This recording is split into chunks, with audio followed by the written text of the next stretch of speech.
সম্মানিত মাস রজব মাস যাচ্ছে। এই রজব মাসের তাৎপর্যের আসল কারণটা আমরা বেশিরভাগ মানুষ জানি না। আমার যে ভাই উত্তর দিয়েছেন, আরও এক ভাই তার সাথে সায় দিয়েছেন, আরও কেউ কেউ একমত আছেন যে রজব মাসের তাৎপর্যের কারণ হলো এটা শবে মেরাজের মাস। ভাইরা আমার, এটাকে একেবারে উড়িয়ে দেওয়া যায় না যে এই মাসে মেরাজ হয় নাই, সেটা বলা যায় না। আমাদের নবী করিম সাল্লাল্লাহু আলাইহি সাল্লামের জীবনে মেরাজের ঘটনা ঘটেছে না ঘটে নাই? ঘটেছে। মেরাজের ঘটনা ঘটেছে, এটা নিয়ে সন্দেহ করবার কোনো সুযোগ নাই। কিন্তু কোন মাসে মেরাজ হয়েছে, কবে মেরাজ হয়েছে, এর তারিখ এবং সময় নিয়ে প্রায় 16টির বেশি মতামত ইতিহাসবিদদের মধ্যে আছে।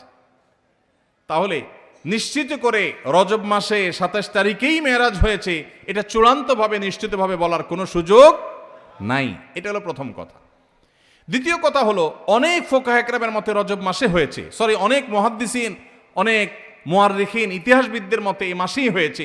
সেই জায়গা থেকে আপনি এই মাসকে মেরাজের মাস বলেন, তাতে এমন কোনো সুবিধা অসুবিধার ব্যাপার নাই। কিন্তু অসুবিধার জায়গাটা হলো এই মাসকে ওই মেরাজের মাস হিসাবে বিশেষ তাৎপর্যপূর্ণ মনে করাটা। হাদিসে কোথাও নবী সাল্লাল্লাহু আলাইহি ওয়াসাল্লাম এই মাসকে মেরাজের মাস বলে পরিচয় করার নাই। আমাদের সমাজে সুন্নাতের প্রচার যতটা হয়, বেদাতের প্রচার তার চাইতে বেশি হয়। রজব মাস এর চাঁদ দেখার সঙ্গে সঙ্গে পত্রপত্রিকায় সমস্ত মিডিয়া নিউজ হয় যে পবিত্র রজব মাসে চাঁদ দেখা গেছে, অতএব অমুক তারিখে শবে মেরাজ। শবে মেরাজ অমুক তারিখে, এটা কোনো বিশুদ্ধ হাদিস দ্বারা সাব্যস্ত না। ইতিহাসবিদদের অনেকের মত আসছে, কিন্তু সেটাকে যতটা গুরুত্বের সাথে প্রচার করা হয়, রজব মাস যে সম্মানিত 4 মাসের একটা, ওইটাকে গুরুত্বের সাথে যদি প্রচার করা হতো, এইভাবে নিউজ করা হতো যে রজব মাসের চাঁদ দেখা গেছে, কোরআনের নির্দেশ অনুযায়ী সম্মানিত 4 মাসের একটি এটি, তাহলে মানুষ সঠিকটা জানতে পারতো, ঠিক না বেঠিক? তাহলে সঠিক এবং শুদ্ধটা, কোরআনের বর্ণনা, কোরআনের শিক্ষাটা চর্চা নাই, আছে সেটা যেটা আসলে বিশুদ্ধ কোনো বর্ণনা দ্বারা প্রমাণিত না। ভাইরা আমার, এই জন্য আমাদের নিজস্ব উদ্যোগে দিন শিখতে হবে। দিন শেখার জন্য ওয়াজ মাহফিল একদিন আসলে যথেষ্ট হবে না। এর জন্য আপনাকে মসজিদের ইমাম সাহেবের মাধ্যমে বিভিন্ন দিনই শিক্ষা কোর্স আছে। তরুণরা আজকাল অনলাইনে অনেক ইসলামের বেসিক বিষয়গুলো শেখার জন্য কোর্স আছে, সেই কোর্সগুলো এনরোল করে ফেলতে হবে, সেগুলোতে এঙ্গেজ হয়ে যেতে হবে এবং দিনের বেসিক বিষয়গুলো শিখতে হবে। আল্লাহ তাআলা আমাদের সবাইকে আমলের তৌফিক দান করুন। যে মাসটিতে আমরা আছি এটা হলো রজব মাস, এবং রজব মাসের প্রায় অর্ধেক অতিবাহিত হতে চলেছে। রজব মাসের আর বাকি অর্ধেক বাকি আছে। রজব মাসের পরে আর একটা মাস শাবান, তারপরেই হলো রমজান।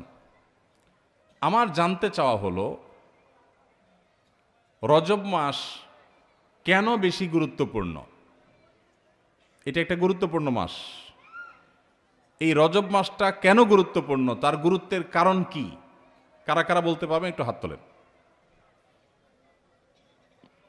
2, 3, 4, 5, অল্প 5-6টা হাত মাত্র উঠল, মাশাআল্লাহ। হ্যাঁ, আপনি একটু দাঁড়ান ভাই। রজব মাস কেন গুরুত্বপূর্ণ বলেন? শবে মেরাজের জন্য গুরুত্বপূর্ণ। আপনি? একই প্রশ্ন, একই মত। এটা শবে মেরাজের মাস, সেজন্য গুরুত্বপূর্ণ। আচ্ছা, বসেন। আর শবে মেরাজের জন্য রজব মাস গুরুত্বপূর্ণ, মেরাজের মাস, সেজন্য 27 তারিখ, 27 রজব মেরাজ এর রাত বলা হয়, সে কারণে এই মাসটা গুরুত্বপূর্ণ। এই মতের পক্ষে যারা আছেন তারা একটু হাত তোলেন। মানে রজব মাস মেরাজের মাস, শবে মেরাজের মাস, এই জন্য এটা গুরুত্বপূর্ণ, এই মতের পক্ষে যারা, তারা হাত তোলেন। ব্যাপার কি?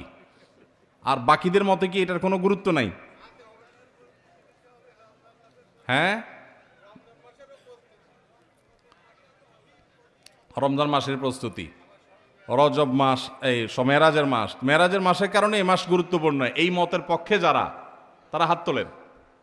চিন্তা করছে কোথায় হাত তুলে আবার কোন বিপদে পড়ি। না, কোনো বিপদ আপদ না, আমি একটা জিনিস জানার চেষ্টা করছি, বোঝার চেষ্টা করছি। রজব মাসটা যে হিজরি বর্ষের 12 মাসের মধ্যে বিশেষ গুরুত্বপূর্ণ, কোরআন হাদিসের আলোকে তাৎপর্যপূর্ণ, এই কথা যারা জানেন তার হাত তোলেন। তার মানে আসলে আমাদের জানাশোনাই নাই, বাস। আলহামদুলিল্লাহ, আমি যে উদ্দেশ্যে এই প্রশ্নটা পেড়েছিলাম সেই উদ্দেশ্য হাসিল হয়ে গেছে, আমার বোঝা হয়ে গেছে। তাহলে বোঝা গেল এই বিশাল মাহফিলের এতগুলো মানুষের প্রায় বেশিরভাগ মানুষ, বলতে গেলে প্রায় সকলে, হাতে গোনা কয়েকজন বাদে, আমরা জানি না এ মাসটা কেন গুরুত্বপূর্ণ। অথচ এটা ইসলামের এমন একটা বিষয় যে বিষয়টি জানা আমাদের সবার উচিত ছিল। আমি কি সে তাৎপর্য নিয়ে কথা বলবো একটু? ভাইরা আমার, আমি আমার আলোচনার শুরুতে যে আয়াতে কারিমা তেলাওয়াত করেছি, এই আয়াতটা সূরা তওবার আয়াত। আল্লাহ রাব্বুল আলামিন এই আয়াতে ইঙ্গিত করেছেন এই মাসের তাৎপর্য বিষয়। আল্লাহ সুবহানাহু ওয়া তাআলা বলেছেন, ইন্না ইদ্দাতাশ শুহুরি ইনদাল্লাহি 12 শাহরান ফি কিতাবিল্লাহি ইয়াওমা খালাকাস সামাওয়াতি ওয়াল আরদ মিনহা আরবাআতুন হুরুম।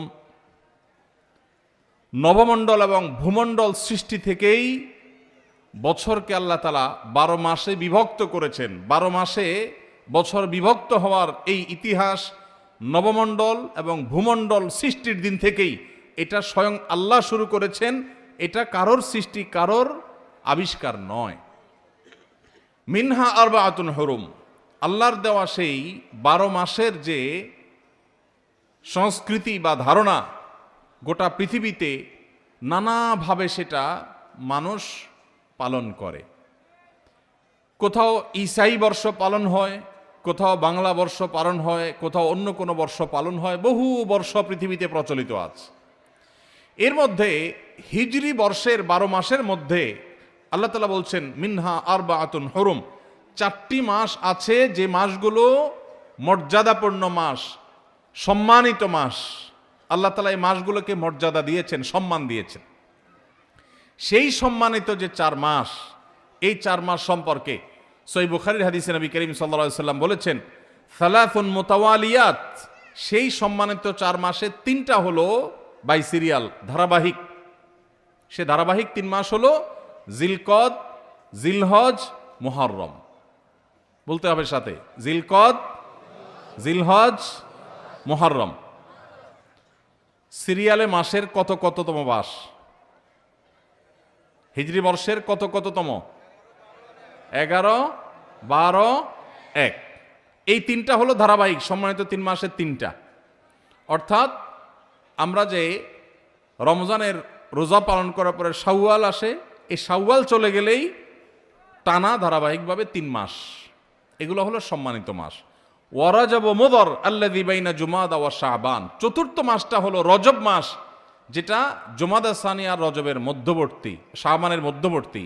অর্থাৎ এই যে মাসটাতে আমরা আছি এটা, তাহলে এটা হলো সম্মানিত 4 মাসের একটা। ভাইরা আমার, এই কথাটা এর আগেও যারা জানতেন, আগে থেকেই জানতেন যে রজব মাসটা সম্মানিত 4 মাসের একটা, এটা যারা আগে থেকে জানতেন তারা একটু হাত তোলেন।